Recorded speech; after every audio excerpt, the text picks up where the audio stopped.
Hi class, welcome to this Going Deeper video. For today's video, we get to have a story. And this is going to be a story that kind of has some unusual twists to it. We often think of applying mathematics to solve problems in other disciplines. Today, we're going to look at a very interesting historical account of an application of geography to mathematics. Yes, that's right. Geography was used to solve a pressing math problem. So we'll see how that comes into play. It has to do with trigonometric integrals. So the background of this story is one of navigation. So throughout the Middle Ages, and probably before, directions for navigation by sea were given using distance and compass bearing. So if you wanted to get somewhere, you'd be told, okay, you got to go, you got to sail this many miles at this particular compass bearing, north by northwest, so many degrees or something like that.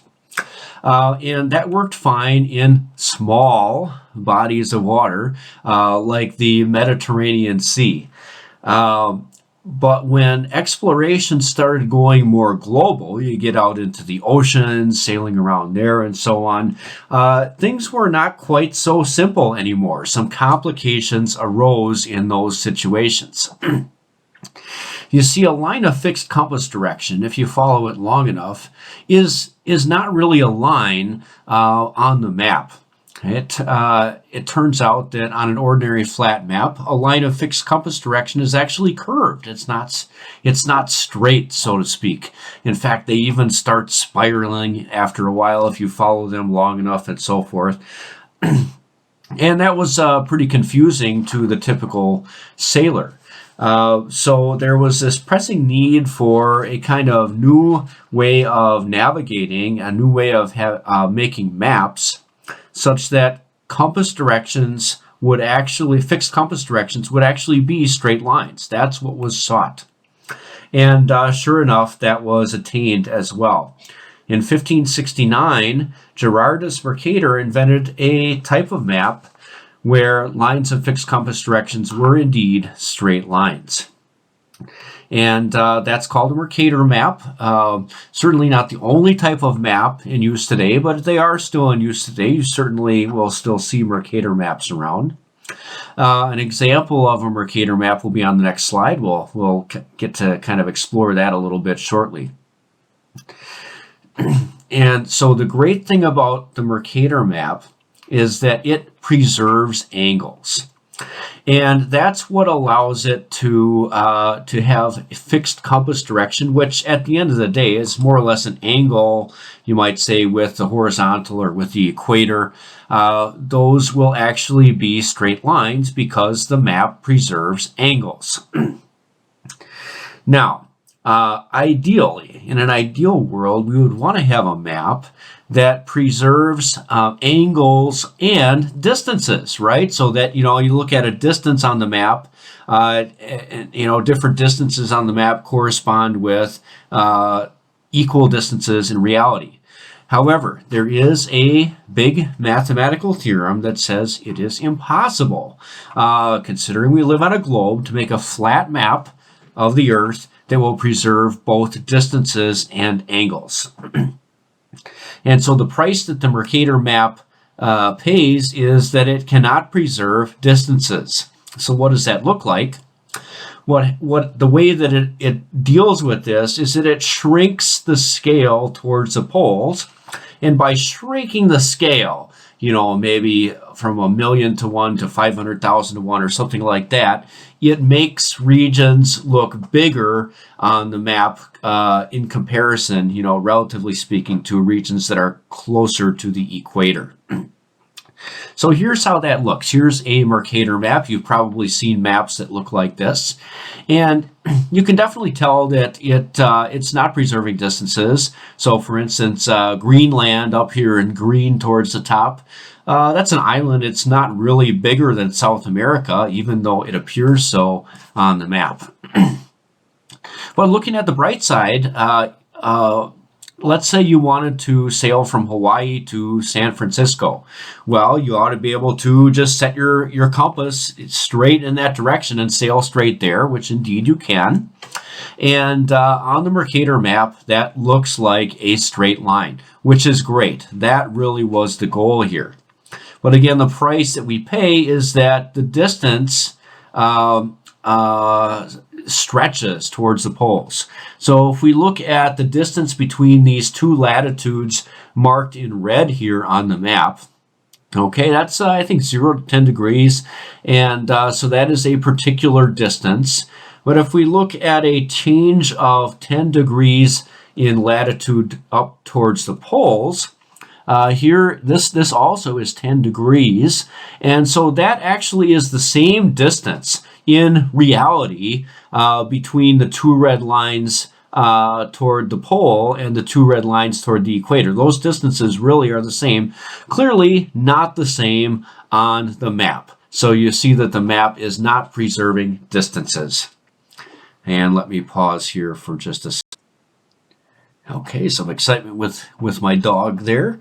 All right, so Mercator map does not preserve distances, right? So that's fine. We could deal with that as long as we know how the distances are changing as you head towards the poles. How are things getting stretched out, both vertically and horizontally? You have to stretch it the same in both directions. But guess what? Mercator did not say. Oh, one other thing that I do want to point out here, if I get this to work again.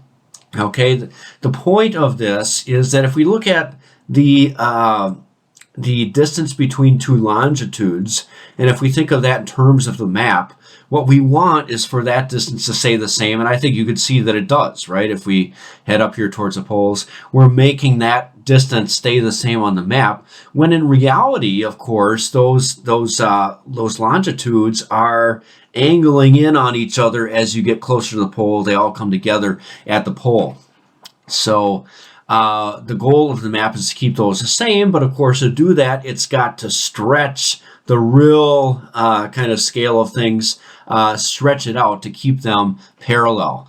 And to preserve angles, if we're going to stretch things horizontally, we have to stretch them vertically as well to match that. That's what's really going on here.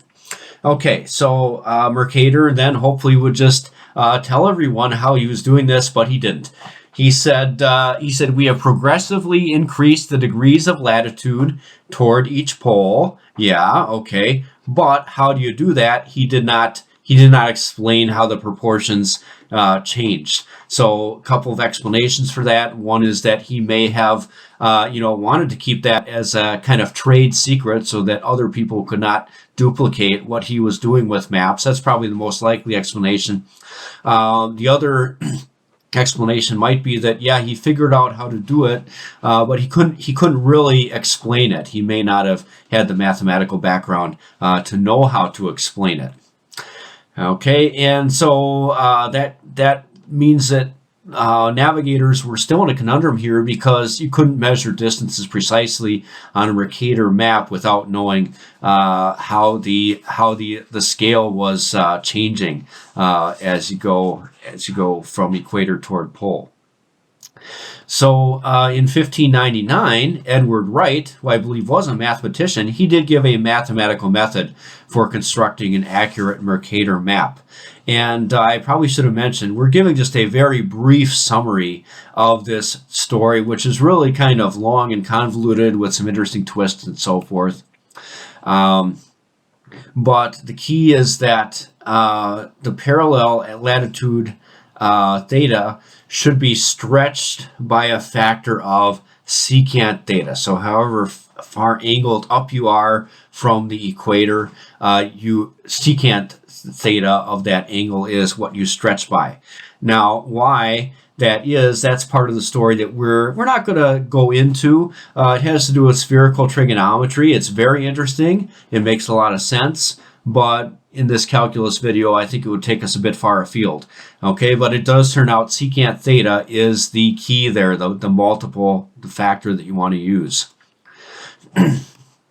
Okay, so if we let on the map d of lambda is the distance from the equator to parallel latitude lambda. Okay, so d theta, again, this is distance on the map. And if we let d, capital D, be the infinitesimal change in that d resulting from a small change, infinitesimal change, d theta in theta, well, then what we want to do to get up to a certain latitude on the map is we want to add together all these little infinitesimal changes, d, capital D. And the way we add together infinitesimals like that is with an integral. Let's see now. So here I'm just mentioning something we already said. We got to stretch vertically the same as we stretch horizontally. And so this small, yes, that's why the d, capital D, is equal to secant theta times d theta. That stretch factor, which if you are at an angle theta, is going to be secant theta, is how much that little change is. So we add the little changes together, and we find that that distance on the map should be integral from 0 to lambda of secant theta d theta. Okay, that's all well and good. Now we know we've turned this kind of this navigation problem into a math problem. And this is a math problem that people very much wanted to solve, but for a while no one knew how. No one knew how to evaluate this integral exactly. It was such a keen need that a prize was offered, a fairly substantial prize for anyone who would come up with a solution to this this problem, which was open for a while. I want to say maybe about 50 years, might have been a little less. Well, we do have a happy ending to this story. Okay, it was figured out how to evaluate the integral of secant. Now, our textbook does have this on page 497, top of that page. The usual modern solution is given, but that is not how it was solved initially. There really is quite a story here of the kind of the evolution of the process for integrating secant. What you see in the textbook, it's really kind of amazing. It's very slick, okay, and it gets you done with the integral very quickly. But that's not how things start out typically in mathematics. You don't come up with the slick solution first. It's a progression. Okay, the answer actually was first noticed not by computation at all. They had these navigational tables of values that they'd use for things, not necessarily connected even that directly to mathematics. And someone said, hey, you know, this column of the table and this column of the table, all the numbers kind of match up. I wonder why that is. And it turned out recognizing that gave the first kind of intuition as to what the integral of secant should be. So the way that our textbook describes this is actually backwards, because they say that, they talk about Gregory first proving this result in 1668, and they say that, yeah, he evaluated this integral to solve a navigational problem. We know, really, if you look at the story in detail, it was exactly the opposite. It was the navigational know-how and navigational results that led to the insights that allowed the mathematical problem to be solved, which was evaluating the integral of secant. Now, Gregory's argument was very, very convoluted. Okay, we would not be able to understand it if we tried to read it today, even though it was in English, I believe. They might have been writing in Latin at the time still. Nonetheless, even other mathematicians at his time could not really follow what he was doing. So it's very complicated and obscure solution. The good news is that a comprehensible and understandable derivation did follow that fairly soon. And I forget who came up with that particular solution.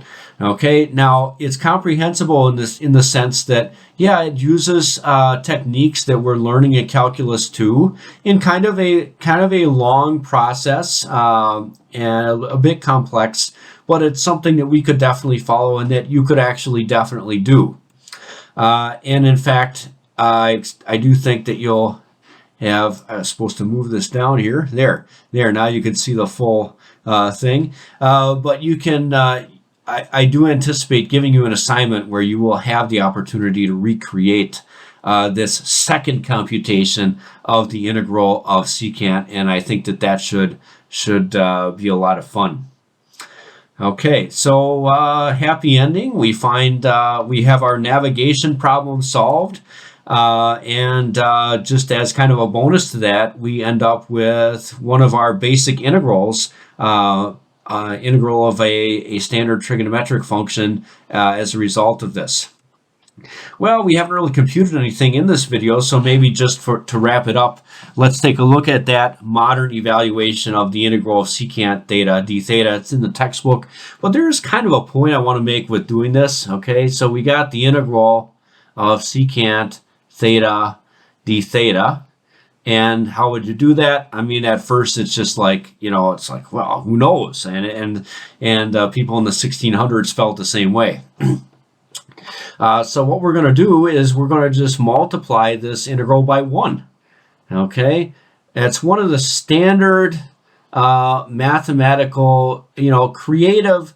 If you want to give a creative solution to something, it often involves something like, multiplying by 1 or adding 0, but doing so in just the right way, just the right form, to make it easier to see how to deal with that problem. Okay, so we're going to multiply by secant theta plus tangent theta over secant theta plus tangent theta. Okay, again, who came up with this? Just a flash of brilliance, but not something that came out of nowhere. It was done in other ways, and eventually someone said, hey, I think I can come up with a quicker and easier way to do that. Okay, so how does this help? Let's distribute the secant theta in the numerator, and then we're going to get secant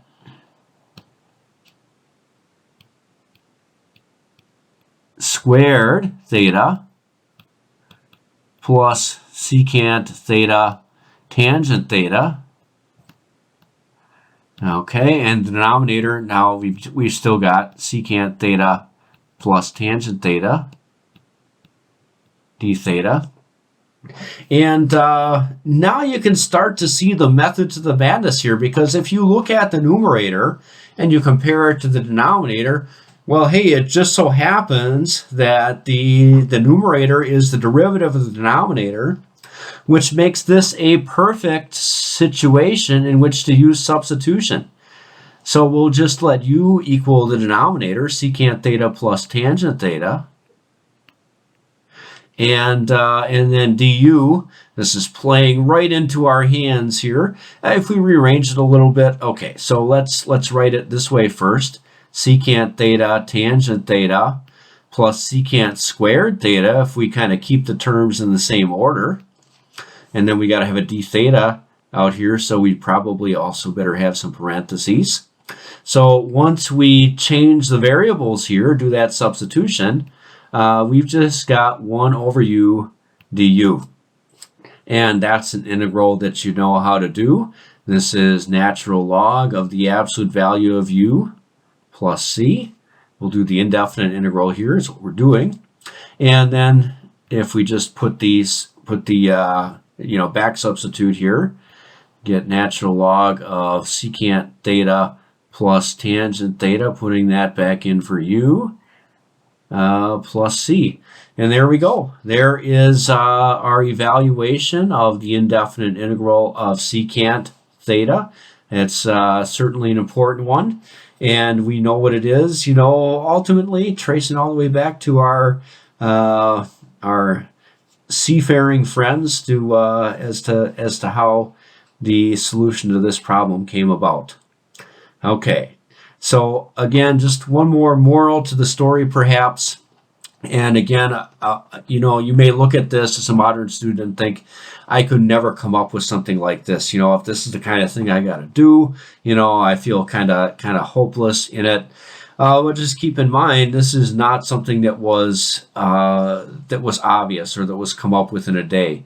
There's actually multiple people over, probably decades or centuries, getting the evaluation to the form to where it is now standardly done. It was much messier for the first people that did it. Much like when you first solve a problem today, it may be messy. And then as you go through the solution process, you may say, oh, I think I see a way that I could, make this more efficient and maybe do it better when you redo it again.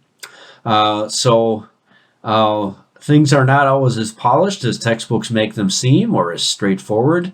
Certainly the case here, and I think that is definitely a great lesson to this Mercator map story about the integral of secant. See you next time.